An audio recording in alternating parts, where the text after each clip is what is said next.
Selamat sore. Pada kesempatan kali ini, video learning kali ini, kita belajar bersama tentang mata kuliah pengatalogan bahan non-buku untuk pokok bahasan bahan kartografi. Dalam hal ini, bahan kartografi yang dimaksud adalah ada kasus-kasus tertentu pada bahan kartografi. Artinya, kartografi yang ada di sini tidak umum, tidak seperti pada umumnya, melainkan berbeda. Nah, apa saja perbedaannya? Mari kita lihat, kita pelajari bersama-sama. Perbedaan yang pertama adalah jika ada peta tanpa judul. Pada beberapa kasus, terutama peta-peta lama atau mungkin memang peta buta di situ, ada beberapa peta yang memang tidak memiliki judul. Lalu bagaimana cara menuliskannya? Cara menuliskannya adalah dengan dibuatkan judul yang jelas dalam kurung siku. Dalam hal ini, judul yang dimaksud adalah judul yang nantinya menggambarkan isi dari peta tersebut. Misalnya ada peta berjudul Peta Buta Riau. Di situ bukan berarti judulnya Peta Buta Riau, tapi memang tidak ada judulnya. Contoh di sini. Nah, di sini terlihat ada Malaysia, ada Sumatera Barat, kemudian ada Provinsi Jambi, ada Provinsi Kepulauan Riau. Jika dilihat dengan seksama, yang berwarna ini adalah peta Riau. Namun di sini tidak terdapat keterangan bahwa ini adalah peta Riau. Karenanya kita tuliskan judul buatan kita dalam kurung siku sehingga menjadi seperti ini. Peta Buta Provinsi Riau dalam kurung siku.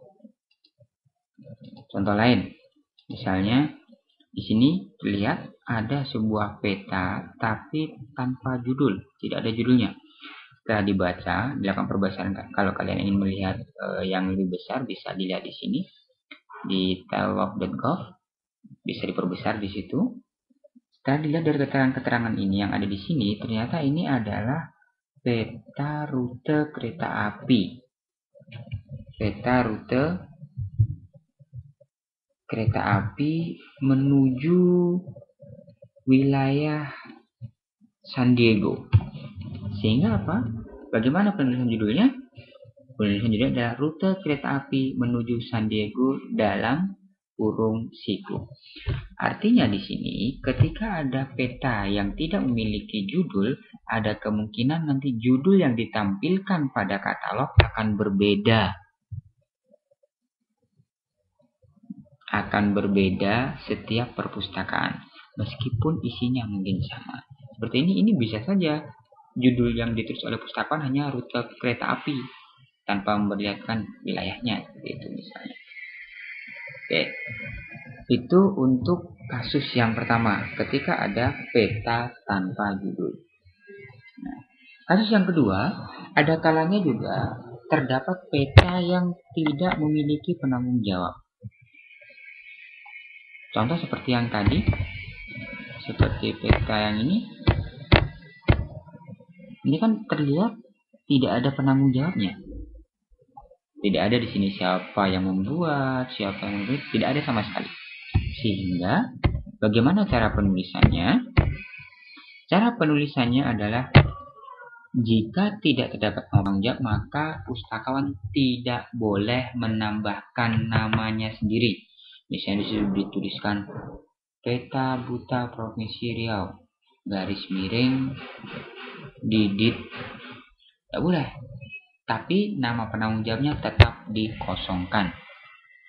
Contoh seperti ini, peta yang tadi, jika ada seperti ini, terlihat bahwa memang tidak ada penanggung jawabnya. Yang ada hanyalah gambar dan keterangan skala. Jadi bagaimana menuliskannya? Tuliskan Peta Buta Provinsi Riau, ingat, dalam kurung siku. Kemudian titik, strip, langsung skala 1:3.380.000 tanpa menuliskan siapa nama penanggung jawabnya. Kasus lain, ada beberapa peta yang nanti akan menemukan peta yang memang skalanya tertulis tanpa angka, tertulis tidak berbentuk angka, mungkin berbentuk kata-kata, atau yang umum ditemui itu adalah skala yang bentuknya berbentuk batang atau berbentuk garis. Maka penulisan skalanya adalah jika terdapat skala yang ditampilkan tidak dalam bentuk angka, maka pustaka harus mengubahnya ke dalam bentuk angka. Jadi jika ada skala batang, ada skala garis, atau ada skala dalam kata-kata, diubah ke dalam bentuk angka. Contoh, di sini ada skala, terlihat di sini 0, 1, 2, 3, yang atas 10 cm, yang bawah 0, 1, 2, 4, 6, 8, 10 cm. Artinya di sini 10 cm atau 1 cm mewakili 1 km. Sehingga penulisan pada daerah skalanya adalah skala 1 banding 100.000. Kenapa bisa ketemu seperti ini? Karena 1 cm sama dengan 1 km sama dengan 100.000 cm. 1 km, sekali lagi 1 km sama dengan 100.000 cm. Sehingga penulisannya adalah 1 banding 100.000. Selanjutnya di sini tulis 0, 5, 10, 15, 20, 25 km. Jika ini kemudian dibuat skalanya dalam sentimeter, karena umumnya kalau di Indonesia itu ukurannya adalah sentimeter, jadi kita buat ke dalam sentimeter. Maka penulisannya adalah ini berarti sama dengan 1 cm pada peta sama dengan 5 km pada jarak sebenarnya. Seperti yang diketahui tadi bahwa 1 km sama dengan 100.000 cm, maka jika 5 km sama dengan 500.000 cm. Sehingga penulisannya adalah, jadi misalnya seperti ini, biar lebih jelas. Sini misalnya ini 5 km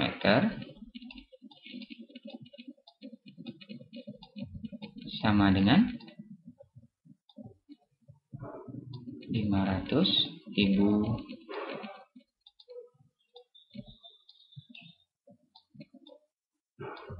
cm. Sehingga dituliskan dalam bentuk skalanya 1 banding 500.000, artinya 1 cm pada peta sama dengan 500.000 cm pada jarak sebenarnya. Oke, itu tentang skala yang tidak berbentuk angka. Ada kalanya pula peta yang kita pegang, yang dimiliki oleh perpustakaan, memang tidak digambar berdasarkan skala, memang tidak ada skalanya. Lalu bagaimana menuliskannya? Jika peta tersebut tanpa skala, maka dituliskan dengan kata-kata tidak digambar menurut skala. Contoh di sini, ini terlihat ada peta produksi padi tahun 1999 di Kalimantan. Di sini yang muncul hanya 100.000 ton. Ini hanya hasil padinya, bukan skalanya. Tadi saya ternyata tidak ada skala, maka penulisannya adalah, kita tulis terlebih dahulu judulnya. Ini judul utamanya Kalimantan, kemudian ini anak judulnya produksi padi tahun 1999. Ingat tulisannya adalah Kalimantan titik 2, ini judul, ini daerah judul. Kalimantan titik 2 produksi padi tahun 1999. Kemudian langsung ke skala. Kenapa langsung ke skala? Karena di sini tidak ditemukan nama penanggung jawabnya. Sehingga langsung ke skalanya. Karena skala tidak ada, maka dituliskan tidak digambar menurut skala. Contoh lagi, misalnya seperti ini. Ini kalau dilihat ada peta Pulau Jawa, kemudian ada suku-sukunya, ada suku Baduy, suku Sundanese, Javanese, Tenggres, Madures, dan Madures. Artinya di sini petanya tidak memiliki judul. Namun kita mengetahui bahwa ini peta ini menggambarkan tentang suku-suku yang ada di Jawa. Sehingga bisa dituliskan dalam kurung siku judulnya, karena tidak ada judul, peta suku-suku di Jawa, tutup kurung siku, kemudian titik strip-strip tidak digambar menurut skala. Itu kasus jika koleksi peta yang kita miliki tidak ditulis skalanya, tidak ada skalanya, baik skala angka maupun skala bata. Selanjutnya, ada kalanya seperti ketika kalau kalian masuk ke perpustakaan FIB, di situ ada beberapa peta. Terdapat dalam satu lembar peta itu beberapa kotak peta dengan skala yang berbeda-beda. Jadi dalam satu lembar peta ini ada beberapa skala yang muncul. Lalu bagaimana menuliskannya? Ketika terdapat satu lembar peta yang memiliki beberapa skala, maka penulisannya ada dua cara.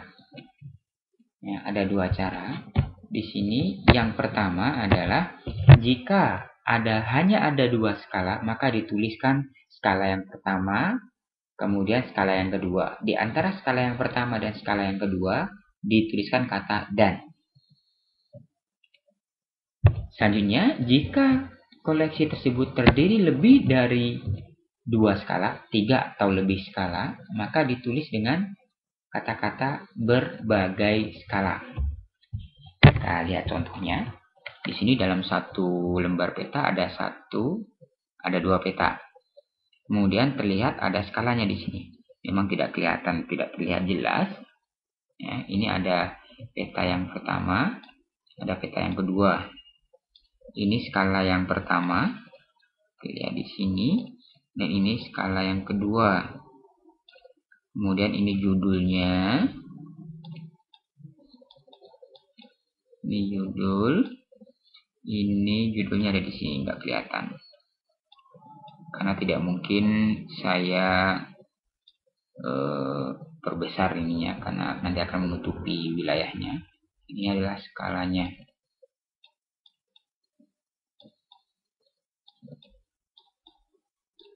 Ini juga skalanya.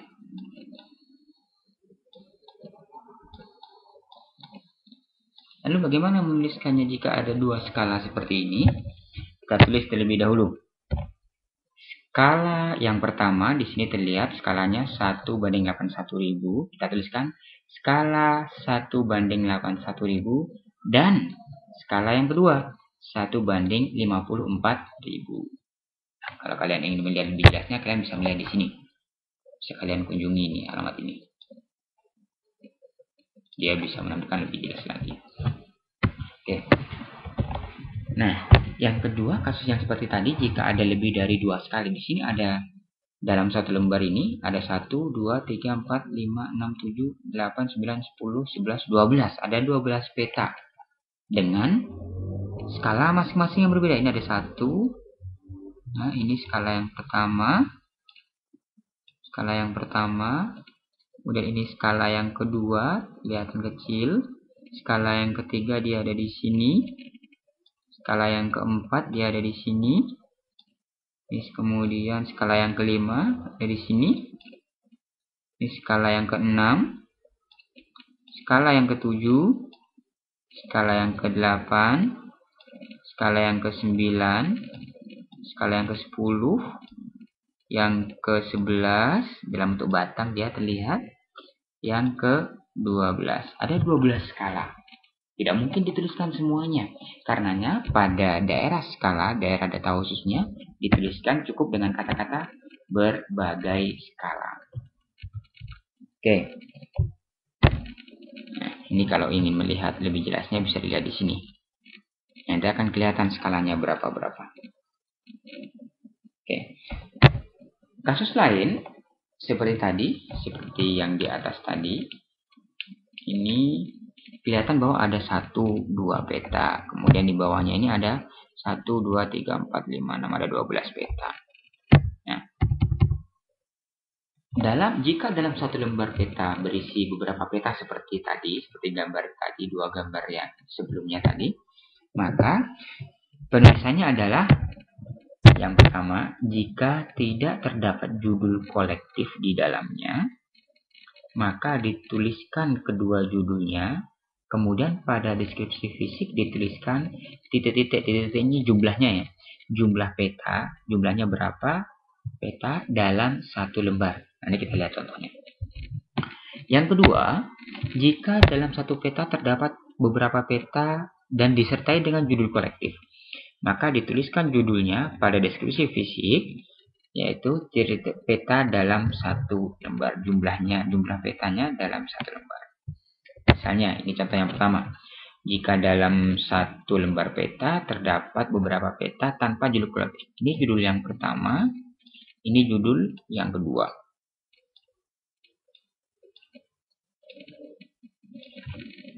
Sehingga penulisannya adalah, kita tulis terlebih dahulu judulnya, ini judul yang pertama, La Granada. Judul yang kedua dipisahkan dengan titik koma, Fuerte de San Pedro y Surada en la Isla de Martinica. Nah, karena dia ada 2 skala tadi, kita tuliskan titik strip-strip, skala 1/81.000 dan 1/54.000. Kemudian pada daerah deskripsi fisik, ini daerah deskripsi fisiknya, kita tuliskan 2 peta dalam satu lembar, karena jumlahnya ada 1 dan 2. 2 peta dalam satu lembar, titik 2, ini daerah data khususnya, hitam putih karena dia tidak berwarna, dan ini ukurannya kira-kira 30 x 35 cm.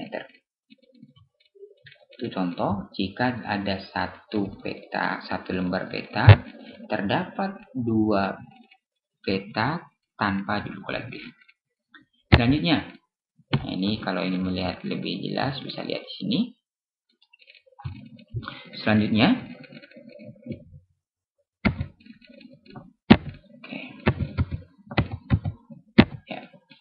jika dalam satu lembar peta ada beberapa peta tapi ada judul kolektifnya, seperti yang ini.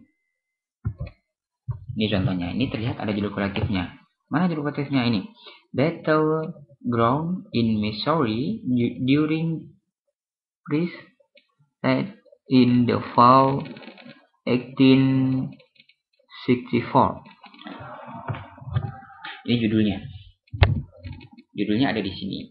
Lalu bagaimana penulisannya? Penulisannya adalah kita tulis terlebih dahulu judulnya, Battleground in Missouri during price right in the fall 1864. Maaf kalau ada salah-salah pembacaan, karena saya bukan orang Inggris asli. Kemudian di sini terlihat ada nama pembuatnya, survey and published by A. Koenig. Di sini yang pertama adalah A. Koenig. Kemudian karena tidak ada skalanya, terlihat di sini juga tidak ada, di sini tidak ada, ini juga tidak ada, maka bisa dituliskan tidak digambar menurut skala. Kemudian di sini tempat terbitnya ada di Colorado, titik 2 A. Koenig, ya di sini kebetulan sama antara penerbit dengan pembuatnya. Karena di sini tertulis survey and publish, hingga namanya sama. A. Koenig, kemudian tahunnya terlihat di sini. Di sini kalau diperbesar lagi kelihatan tahunnya, yaitu 1865. Nah, kemudian pada deskripsi fisik, ini deskripsi fisiknya. Deskripsi fisiknya ada di sini. Ada berapa peta? Ada 4 peta. 1, 2, 3, dan 4. Sehingga sini peta yang pertama, peta yang kedua, peta yang ketiga, dan peta yang keempat. Sehingga dituliskan deskripsi fisiknya 4 peta dalam satu lembar. Titik 2, hitam putih ini daerah khususnya, titik koma 21 x 30 cm. Titik. Oke. Itu untuk beberapa kasus yang ada pada peta. Jika ada pertanyaan, bisa mengajukan pertanyaan melalui komentar jika ada yang kurang jelas. Oh ya, ini kalau ingin melihat lebih jelasnya peta ini, kalian bisa melihat di ini alamatnya. Saya ambil dari Library of Congress Amerika.